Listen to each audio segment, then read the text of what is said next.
So I watched the West Side Story remake, and unpopular opinion, I thought it was bad. There's been a lot of hype around this film, and after watching, I'll be honest, I thought it was a solid fine. I would never watch it again, I just thought it was an unnecessary remake. However, I then took the reviews and learned that I was in the minority with my opinion. Honestly, I was just baffled and trying to figure out why this movie was getting such high reviews. I feel like on one hand, it's simply the fact that most movies coming out now are getting reviewed very highly, or at least better than they should. Steven Spielberg was also behind this piece, which probably had some influence. But one of the biggest things I feel like is that a lot of people don't have anything to base this remake on. I'll be honest, if I hadn't ever seen the original movie, I probably would have overlooked all the issues and just loved it because of the soundtrack. It reminds me a lot of that episode of Parks and Rec where Chris challenges Ron to a cook-off because Chris is so confident that he can make a veggie burger that's better than the regular one. After they both cook, Chris presents his fancy, decked out, pretty veggie burger to their coworkers, and they love it and they think it's the best thing they've ever had. Enjoy. This tastes as delicious as Beyonce smells. I'm guessing. What is this in here? Saffron? Wow, somebody's got a sharp palate. But then Ron presents his plain, boring hamburger, and immediately all the coworkers are like, nah, this is way better. Never mind, this is better. Way better. Yep. Kyle? Sorry, Andy, Ron's is better. Damn it, Kyle. Oh my God, it's so much better. It's crazy. Now, before I dive into what I didn't like about the West Side Story remake, I want to make a spoiler warning for both West Side Story 2021 and West Side Story 1961. I also want to mention that this review contains talk of violence, racism, and sexual assault. And I want to mention that this review is going to be primarily focusing on the storytelling and cinematography aspects of the film. I mentioned I haven't really seen any negative comments about this film. However, many of the articles do mention the casting issue with the remake, particularly of Ansel Elgort after allegations of sexual assault were made against him. The casting was also a big issue in the 1961 film as the cast was whitewashed. Sexual assault is one of the more minor but still important themes that gets represented in this story, and the allegations against Elgort directly contradict and discredit this theme. The whitewashing of the original film takes away from the authenticity and the credibility of the characters and the roles that they're representing. It also directly contrasts the main theme of the story, which is racial injustice. These issues are important to keep in mind, and although I'm not going to be deep diving into the cast, crew, and creators of both films, I think it's important to recognize that they do have an important role. So, since this is a musical, the first thing I want to talk about is the music, or in the remake's case, the lack thereof, and how this just really hurt the story and the overall feel of the movie. The runtimes of both the 1961 and the 2021 versions are about the same. However, the difference comes in with the 2021 version having more dialogue-driven scenes that just completely slowed the movie down and just dulled it, and it ended up trimming a lot of the beloved songs from the 1961 version. I'll say that when the music scenes were present, I did enjoy the singing and the dancing. I thought it was all really well done. That being said, there just wasn't enough of it for it to feel like I was watching a musical, and after each song, I knew there was going to be more unneeded exposition. All of the musical numbers were pretty similar after the prologue, and the changes made other than trimmings were ones that I really didn't take much issue with. The first song that I wasn't a fan of story-wise was America. In the 1961 version, the entire number takes place on the Sharks' apartment rooftop.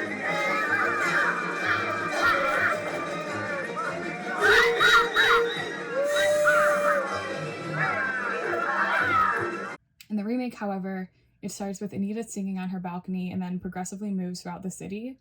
I like the island Manhattan.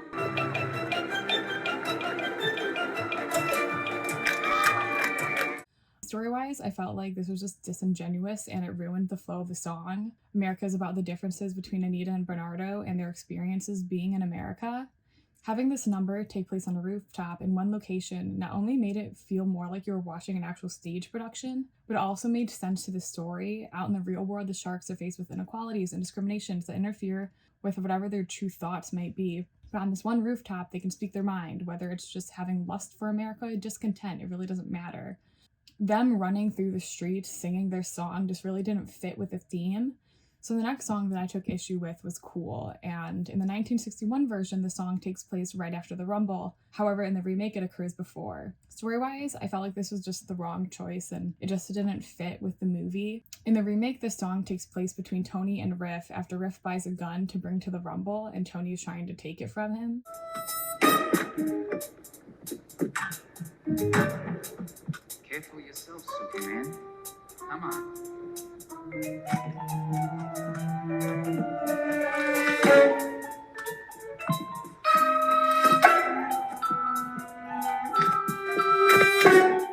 In the 1961 version, this song comes directly after Riff and Bernardo have been killed, and they're all filled with anger and hate, but they're trying to stay cool.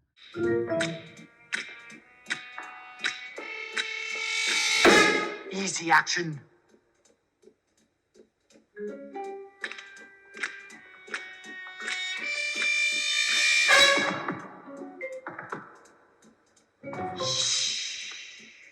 This version of Cool just fits so much better with the storyline, and personally, I took it as the first time the Jets have ever been faced with the death, and they're having to try to cope with this and also being aware of the fact that they were involved. It's a deeply emotional number, and the one that the viewer can see the mental torture in the Jets, and the juggling act of wanting to be vengeful for Riff, but also feeling guilt for Bernardo. The remake has a different take on the Jets as a whole, and this is something I'll dive more in a future point, but at the end, Cool just felt very disconnected from the story, and its place was premature. So the next song that I took issue with was I Feel Pretty. Like Cool, the song was misplaced. In the 1961 version, the song comes right after the intermission, but in the remake, it comes after the rumble, completely disrupting the tone of the second half of the film. I Feel Pretty is a joyful song about a girl blissfully and naively in love, and in the 1961 version, its placement gives us more of a look into Maria as a character and her and Tony's young love. I feel stunning and entrancing, like running, and dancing, for I'm loved by your pretty, wonderful voice.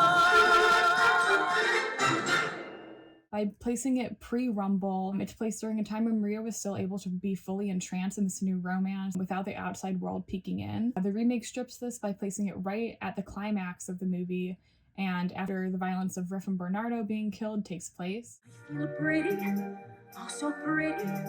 I feel pretty and witty and bright, and I pity any girl who isn't me tonight. Right after she sings this song, Maria is told her brother was killed, and it just goes from low to high to low.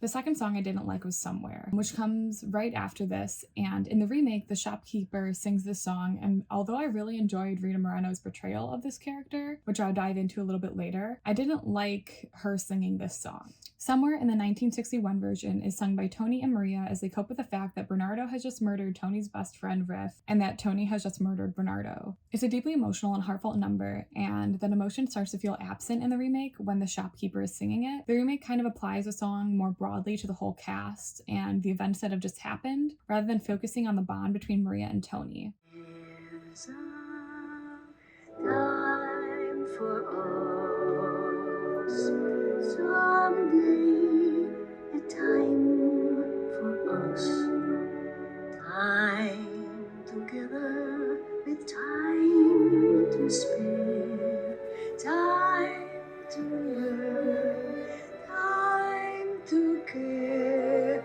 someday, somewhere. The 1961 version focuses on the fact that despite these terrible events have just happened, at the end of the day, they're still in love, and everything else seems to be like an obstacle they can overcome. There's a place for us, a time and place for us. Hold my hand and we're halfway there. Hold my hand and I'll take you there. Somehow, someday, somewhere. The next musical thing I didn't like was towards the end of the film when Anita is going to warn the Jets that Chino is after Tony. In the 1961 version, when the Jets start assaulting Anita, a distorted version of America starts to play, signifying Anita's breakdown of her lust for America that she sang about in the first act.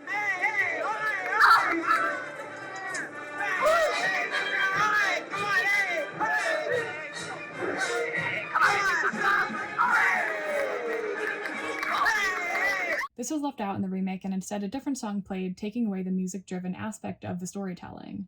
And the last musical issue is at the very end when Maria is holding Tony after he's been shot. In the 1961 version, Maria sings lines from Somewhere, tying in the earlier moment they shared where they felt like they had a chance to run away together and escape the overwhelming challenges they were faced with. Hold my hand and we're halfway there. Hold my hand and I'll take you there. Somehow, someday. The remake, however, has her sing Only You instead. Only you. You're the only thing I'll see forever. It wasn't necessarily a bad choice. I felt like it just didn't tie everything together and have that final emotional gut punch. So I mentioned I didn't hate everything about this remake, and one thing I did like was Rita Moreno's portrayal of the shopkeeper. I enjoyed that the shopkeeper took on more of a parental and advisory role with Tony in the remake. In the 1961 version, we don't actually meet the shopkeeper until later in the movie, but in the remake, they showed that relationship off a lot sooner. The shopkeeper in the remake is also able to relate to Tony on a deeper level because she fell in love and married a white man.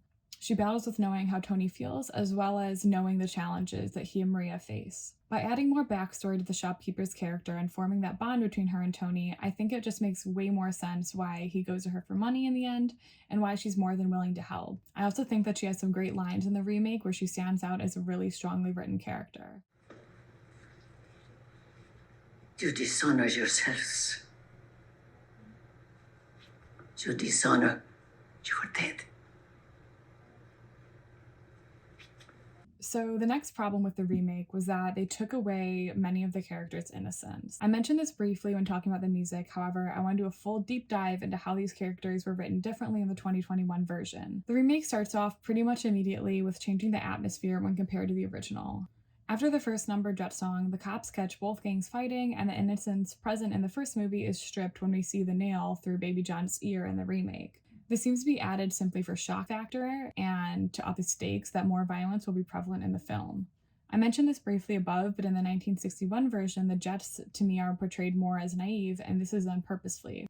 Unlike the Sharks, who are constantly faced with discrimination and racism in their everyday lives, and whose innocence has already been taken away, the Jets only tease serious violence in the 1961 version because they have the privilege to never really be faced with it. They've never been discriminated against or the subject of racism, and therefore look at the world through a more naive and ignorant lens. This is stripped away, however, in the remake, I assume to level the playing field between the two groups, but doing so takes away from the story development and the point that's trying to be made about the differences and inequalities between the two gangs. I mentioned the song Cool earlier, and this has a lot more impact in the 1961 version when it's about the Jets having to face death for the first time. This is not just the death of someone they cared about, but also someone that they had a hand in killing.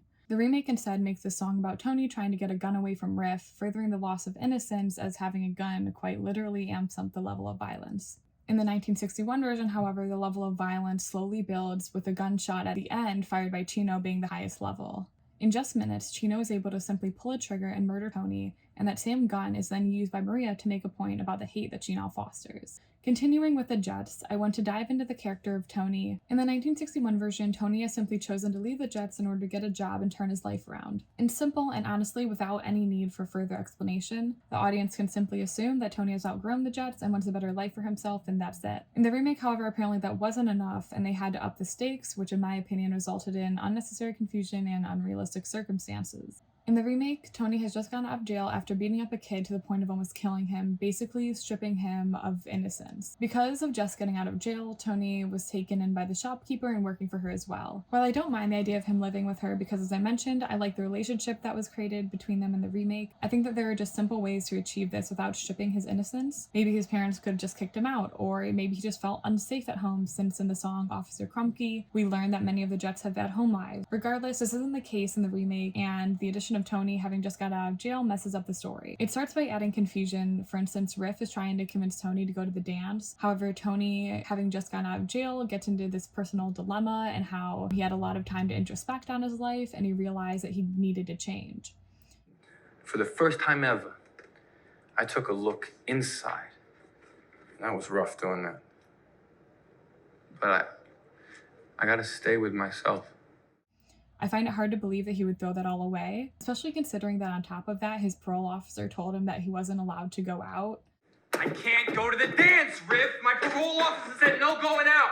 Something that is mentioned and then completely forgotten as Tony continues to go out for pretty much the rest of the movie without any issue. That being said, the stripping of Tony's innocence in the remake ends up making his character unreliable because it's really hard to believe that someone who has just gotten out of jail after almost killing someone and just had a personal crisis would suddenly forget all of that and go to a dance where there are cops, but apparently the writers forgot that he was on parole. My parole officer said no going out. And then he falls blissfully in love with Maria. In the 1961 version, one of the big reasons that a love story is so believable, in the song Tonight, it literally starts with Maria singing, Only you, the only thing I'll see forever. In my eyes, in my words, and in everything I do. Nothing else but you, ever. and then Tony goes, And there's nothing for me but Maria. Every sight that I see is Maria.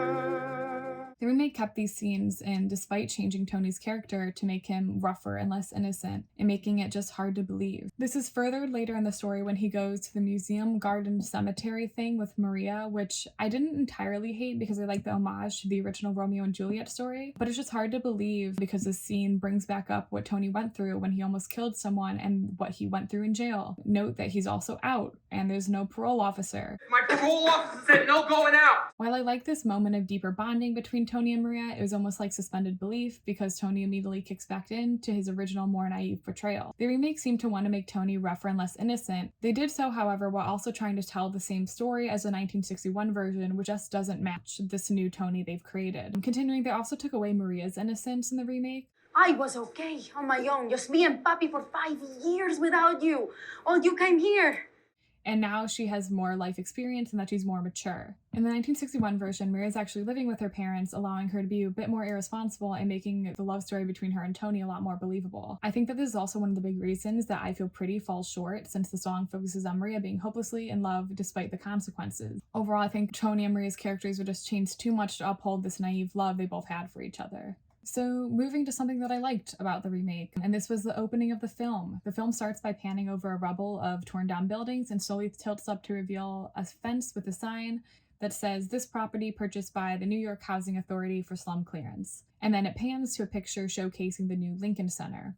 I like this historical element that was added to the film. In the 1961 version, they included some scenes of rubble, however, they never really explained it. I felt like this actually used the movie format to benefit and add context to the stakes of the characters' stories. So the next big thing I took issue with in the remake was the portrayal of the cops. The 1961 version portrayed the cops with a lot more accuracy and purpose by aligning them with the Jets. In the remake, however, they continue to level the playing field between the two groups. For instance, after the Jet song in the 1961 version, the cops show up and notice that Baby John was getting beat up and ask him to point out which of the sharks had done it. In the remake, however, this occurs, but the cops also ask one of the sharks who has an injured head which of the Jets had done it. Also, when the Jets are waiting for the sharks outside of the drugstore to discuss the rumble, Officer Krumke comes up and asks the boys what they're doing before being called away and simply tells the boys to move on and leave.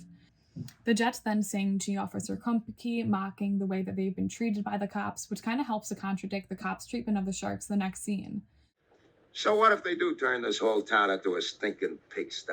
Hey, don't stop him. He wants to get home right if you let us to San Juan. Tell him how he's got it made over here. What I mean is, clear out, you. I said clear out. Oh, yeah, sure, I know. It's a free country and I ain't got the right. But I got a badge. What do you got?